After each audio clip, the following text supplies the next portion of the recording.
behind the scenes, the Royal Report. Good evening and welcome to the Royal Report. I'm Caroline DeRusso. We have another big week in the royal family for you, and here's what's coming up on the program.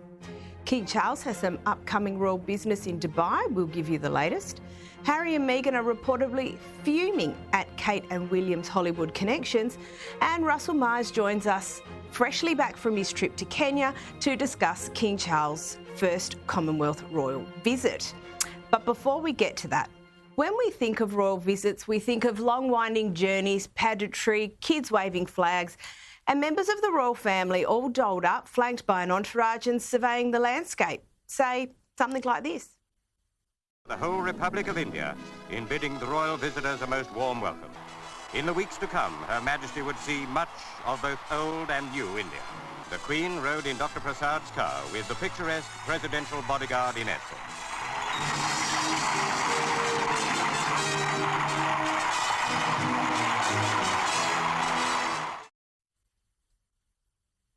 And this was very much the case in days past. Over the years, and mostly with the increasing use of air travel, those visits have gotten shorter, less frilled, and in the case of the new king, much less formal. Here's a clip of King Charles from his most recent trip to Kenya. Majesty, welcome. Yes,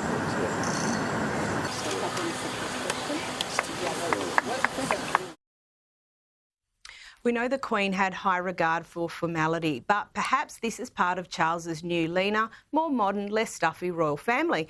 And that isn't necessarily a bad thing. One thing we have observed on this show is the greater effort the royal family has made to be relatable to everyday people rather than intentionally set apart. And particularly in former British colonies, some which have slightly tense relationships with Britain, there's a clear process of healing that now seems to be accompanying royal visits. Obviously, Charles can't shoulder any blame personally because he didn't do anything wrong. And the Queen during her reign did more to pare back the influence of the monarchy on Commonwealth countries than any monarch before her. That said, there is evidently a move to recognise past wrongs, and that's a matter for the King and each of those individual countries. If the recognition means a tighter and stronger relationship going forward, well, then it's worth it.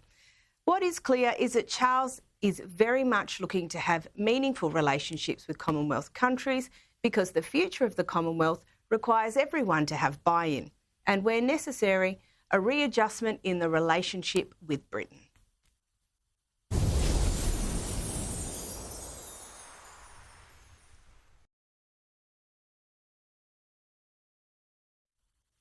Joining us now is News Corp columnist Louise Roberts and news.com.au entertainment reporter Bronte Coy. Ladies, welcome to the show. Louise, I've just talked about how Charles appears to be doing royal visits differently, but are there more political minefields perhaps for royal tours these days than in the past? Hi, Caro. Look, no doubt there will be. I think any country they go to, which used to be part of the colony or indeed still part of the Commonwealth now, there'll be questions asked about past issues, past crimes, past violence. And I think we are in a new era, very much so that Charles felt he had to express regret, but note that he wasn't apologising because he can't apologise for it. And of course, the Queen didn't apologise for anything around the colonial era as well during the day. So I think it's very important that Charles has made that step forward. I think and it's important that we don't then weaponise it against the royal family. Like, for example, when we had Kate and Charles and, in fact, Kate and William last year in Jamaica, and they were shaking hands with the little school children through the fence, and they were criticised for somehow insulting local Jamaicans, which is absolute rubbish. So we have to be very careful that we are seen to be moving forward, but not blaming everything on the current royal family. And Bronte, do you think this is the new mode for royal tours, and do you think it will play better in the current times? Absolutely. Exactly as Lou said, it's a new era. It definitely feels like a new tone for the royal family. As we've just mentioned, William and Kate's tour of the Caribbean last year really should have been a massive celebration of the Queen's Platinum Jubilee. And instead, there were some moments that were pulled out because there were photo op blunders or things that became they were taken out of context and became a much bigger story than what was actually happening on the day. But Charles here, he's really hit the ground running. That first night he gave that beautiful speech at the state banquet and made his position clear. And I do think that he's looking to forge new relationships, leaving these countries as friends, making it clear that this is a new chapter in the relationship between Britain and these countries. And I think that's really important. I think we're going to see a lot of it. I do think he's refusing to shy away from the horrors of the past, but he's also doing a good job of looking forward to the future. And Louise, I thought the Kenyan tour was quite seamless, but it didn't escape the criticism of Omid Scobie, who is a commentator connected to the Sussexes. What was the problem? Well, the issue Mr Scobie raised was that Charles and Camilla were walking on red carpet. The red carpet had in fact been rolled out. They were in Nairobi Park and they were walking on the red carpet. But of course, if you see the footage, which I think we're about to show in a minute, that they actually walk off the red carpet. In fact, Camilla is standing to one side. And these are people who are not fussy. I mean, you know, these are people who hunt and fish, and mud is no stranger to them at all. So I think to make an issue out of the red carpet, which is, you know, universal shorthand for having a VIP in town. And let's also be clear that the fact the carpet was there, everyone was happy to have it there. The guests and also the hosts as well. If it was an issue, then it would have been removed. It was obviously deemed to be more offensive to the Kenyan host to actually get rid of the carpet. So to me, it's a bit of a storm in a teacup.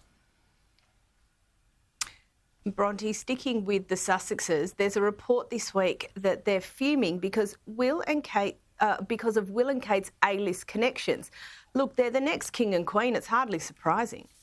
Oh, absolutely not. Also, we're talking about A-list connections. I mean, this is Hollywood. This is a town built on connections. The number one thing is who you're connected with, because that's how you keep on building. And who better than the future king and queen? I think that when Harry and Meghan first moved there, they were the escapee royals, and people saw a big opportunity to grab them and pull them into their social circles and have some royals in their celebrity circles, because obviously there's a lot fewer royals than there are celebrities, so they are a cut above in terms of social status in Hollywood. But of course, over the last few years, what we've seen is a lot of the shine has come off Harry and Meghan. It's clear that they're very estranged now from the royal family, so that royal connection isn't as strong. And William and Kate are steady. Whatever you think of them, they've not changed their standing in the royal family. They're not going anywhere. In fact, they will, as we've said, be the next king and queen. So it's really not surprising that now that they're making these reaches into the US a bit more, apparently they're calling in their A-list friends for help bringing more attention to the Earthshot Prize and pushing forward that climate initiative. It's not surprising that they're getting a really receptive response, because why wouldn't you pick up the phone to them unless you're Harry and Meghan, of course? And Louise, I guess the thing, you know, we always come back to this, who advises these people? But did they ever consider that the outcome would have been similar for them if they'd not left the royal family? No, I don't think they did. They were really riding on a wave of self-righteousness once they arrived in Los Angeles, and they figured that all their celebrity friends would, you know, buffer them and continue to, you know, pay homage to them in a way. But the fact is, I mean, to Bronte's point, that if you've got access to the legitimate top-tier working royals, why would you fraternise with a self-imposed in-exile couple? I mean, it just doesn't make sense, and their power seems to seep away day by day. Bronte, you'll recall a bit of a bust-up between the Sussexes and the Beckhams. Apparently this week there's a bit of an update. Yeah, this has been a big story this year. You know, David Beckham and Prince Harry actually have a really long history together, and they were quite close friends. The Beckhams were at the royal wedding. A quick recap on the feud. It seems that, from all reports, Harry and Meghan accused David and Victoria of potentially leaking stories about them to the press. This obviously offended the Beckhams. Now, what's happened recently to add what can only be fuel to this feud is that David Beckham is now having talks with the king himself, apparently about becoming an ambassador to his charity, which of course makes his position on the royal family feud very, very clear. And also, it's against this backdrop of everyone's talking about the Beckhams documentary, which had the biggest premiere on Netflix since Harry and Meghan's documentary early this year. So there is a direct comparison, of course.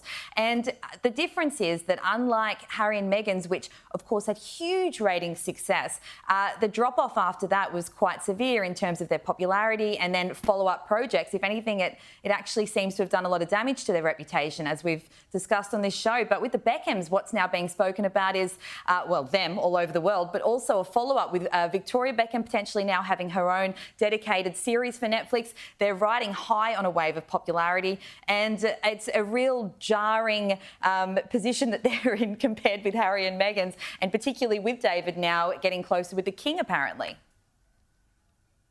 That's delicious. And Louise, there's yet another report of an apparent plan that Harry had to try and take over William in the popularity stakes. I'm not sure what this plan was, but I don't think it's worked. Yeah, it's very intriguing. It's sort of a theory being posed by Dr. Raj Prasad, who's quite a well-known clinical psychiatrist in the UK and often gives his views on celebrities and what they're really thinking and what their motives are. His theory is that potentially Harry's sustained attacks on his family kept him in the headlines and therefore gave him more kind of media acreage than his brother, ergo made him more important than his brother, of course, who is the future king. I don't understand the sort of science behind it, really. It's a delicious theory, to use your word from earlier, in a way that he's somehow got some one-upmanship on his brother. But we all know in the reality is, of course, he cannot hold a candle to his brother as far as, international footprint and reputation.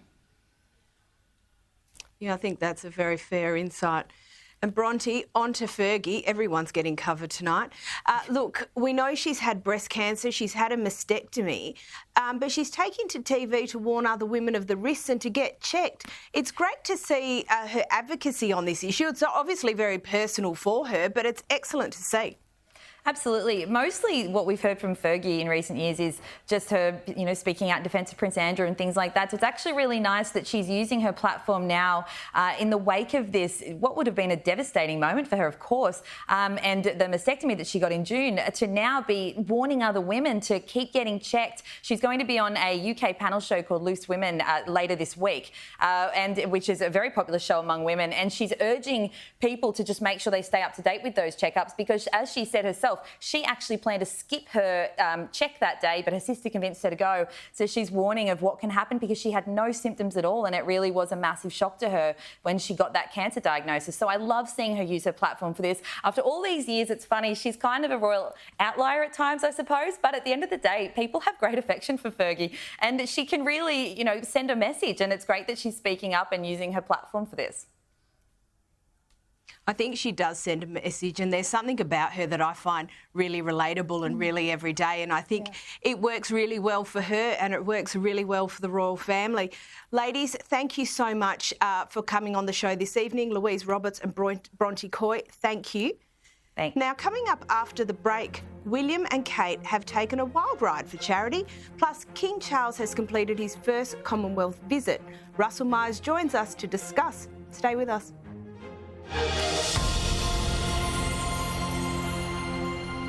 Welcome back to the show. Joining us now is Royal Editor for the Daily Mirror, Russell Myers. Russell, the King has had his first major royal visit to a Commonwealth country. You were there. How did it go? Well, it was, Caroline. Well, great to see you again. Just pretty much straight off the plane from Kenya. And, if I was to give the King sort of a valuation of the trip, I think he did pretty well. And I think not only will he be very satisfied, the host will be satisfied as well as the British government, because it was an all-encompassing tour. And a lot of people said to me before we went, why are you going to Kenya? Why aren't you going to one of the 14 British realms that the King is obviously going to try and get to go to over the next couple of years of his reign? And yet Kenya is a really interesting choice because it's a bastion of democracy in East Africa. It's got a long history with the United Kingdom, some of that good, some of that incredibly bad, which the King did touch upon in a major speech he gave at a state banquet. But I think, when you're looking at what King Charles wants to have from the first few years of his reign, it's very, very much about looking forward, trying to atone of the sins of the past, certainly in terms of British colonialism, and when that went catastrophically wrong, as it did in the 1950s during the Mau Mau rebellion, we need to stand up and apologise and be counted. And also looking forward, what does King Charles's reign look like over the next few years? Well, it's all about relationships. It's all about trying to cement those, not only relationships for the British trade and British government, but also for the British royal family as well. And I think he did pretty well. Now, look, you've alluded to King Charles addressing the wrongdoings of the past. Here's a clip from his speech. The wrongdoings of the past are a cause of the greatest sorrow and the deepest regret. It matters greatly to me that I should deepen my own understanding of these wrongs. Very heartfelt. And do you think the nature of this visit will set the tone for future royal visits potentially to other former colonies? Well, it's interesting because we have heard the King in recent years discuss his profound sorrow, certainly at issues like the transatlantic slave trade, which the British royal family did obviously have a hand in.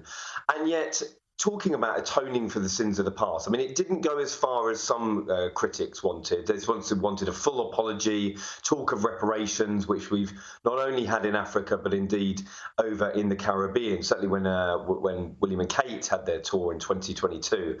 However, I definitely do think that this will be a vein running forward in future tours. And how can it not be? Because certainly the King has said that it's part of his reign must be duly the concept of it must be to try and right the wrongs of the past. And while we can't rewrite history, it's very, very interesting and very important, not only to him but to the people that he's visiting, that he does tackle these subjects head on. And I think he can only be applauded for that. Yeah, I agree. Now, I love this next story. It's about a young artist that King Charles invited on the royal tour to give him the opportunity to capture the royal tour in his own way. Can you tell us about it? Well, indeed, I can. I met this chap called Philip Booter. He's a 42-year-old from the east of England, and it very, very much fits the vein of what King Charles has done over the last 2 decades. Indeed, when he was Prince of Wales as well. Whenever going on a royal tour, he likes to take an up-and-coming artist with him, and he's been doing this for the last couple of decades. And it's really interesting because of all the thousands of pictures and videos and moving footage, whenever you're seeing it on social media or on the nightly news, this is very, very much one for the ages, and it's a tradition that he's wanted to keep going.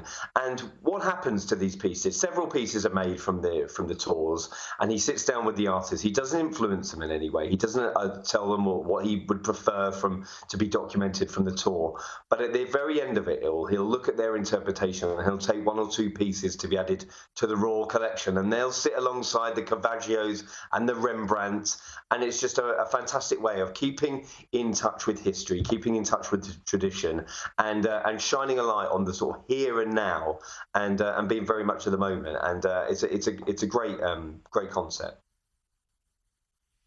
It really is, and this gentleman has painted a portrait of King Charles before when he was still a prince. It was in 2010. The piece is called The People's Prince.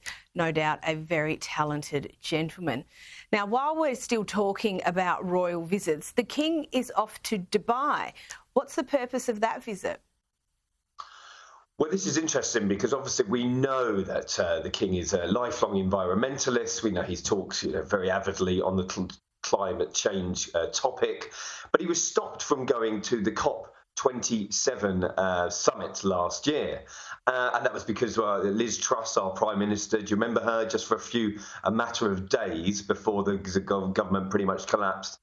And yet it was pretty annoying for the King at the time. Liz Truss didn't think that the monarch should be interfering necessarily with government policy. I don't think that would have been Charles's MO at all. He just certainly has been doing that in recent years, and he is he's an aficionado on the subject. But he will be in Dubai. COP28 is coming up in a matter of weeks, and I think that when you look at Charles's discussions with world leaders, how he does talk very, very eloquently on the subjects of climate change and environmentalism, and about passing the world over for future generations. It's something that I think he should be allowed to do, and the government shouldn't be getting involved in that. And indeed, I think he does have the support of Prime Minister Rishi Sunak and certainly the other hosts and guests of the COP engagement. Now, on to William and Kate. We've got some great footage this week of them at a charity event in Scotland. Kate in Burberry, all very British. They do active charity very well, don't they? Well, they do. This was in Scotland. Normally, you don't get engagements taking over on the same time as big royal tours, but this is a fantastic one up in Scotland. A real decent charity called Outfit Moray, all about getting youngsters out into exploring their adventurous side out in wildlife and their local surroundings. And William and Kate were there together, not only to speak about mental health. Of course, we've had that over the last few years with the Heads Together program, and Kate Shaping Us program about young kids as well. But this was something that uniting forces, not only getting out there, being a bit more adventurous, working with children, but talking about mental health as well. And good to see them in Scotland, because it's part of their job, of course, to get out and about of the four corners of the United Kingdom. And hopefully that's a sign of things to come in 2024, because it's perhaps been a bit of a slower start than they would have wanted. And I think it's going to be a big year for William and Kate next year. And Harry, he's been appointed to an African Wildlife Park Board of Directors. We know Harry has an affinity with wildlife and the environment. Is this another example of him getting on with the advocacy work we know he's really good at? Well, I think that this is a big opportunity for Harry, because we've had a real tough couple of years in terms of the scandal and the infighting of him in his family. A lot of things overshadowing the great work that he has done. I mean, you're talking about the advocacy work, certainly with the Invictus Games, hugely successful project. Had that got the spotlight shined on it that it really deserves this year? I'm not too sure. I think sometimes it can be overshadowed with the other goings on, whether that's Oprah Winfrey interviews or Netflix series. Certainly, we're still all talking about his book. However, as you mentioned, on the board of directors on this incredible charity now, and that is really, really important to Harry, because moving forward, I think that will give him a lot more satisfaction than talking to chat show hosts or writing books, because this is very, very much where he's come from. We know that he had a huge affiliation with Africa, and he even said that he wanted to go and live there and be a tour guide and trying to take himself away from the royal family. And this is definitely a step in the right direction for him, I think. Russell Myers, as always, thank you so much for joining us, and thank you for your insights. Thanks very much. My pleasure. Now, just before we go, in the past, when we thought of royal princesses, there's been this view that they were a bit delicate and fragile and maybe ornamental, but not Princess Kate. This great piece in Town and Country magazine asks if she's the sportiest royal. And we often see her playing tennis, running, riding a bike, and just generally getting amongst the action. She might be the next queen, but she surely doesn't fit the mould of princesses past. Now, that's the show for tonight. Thank you for joining us. Up next is Newsnight. Good night, and we will see you next week.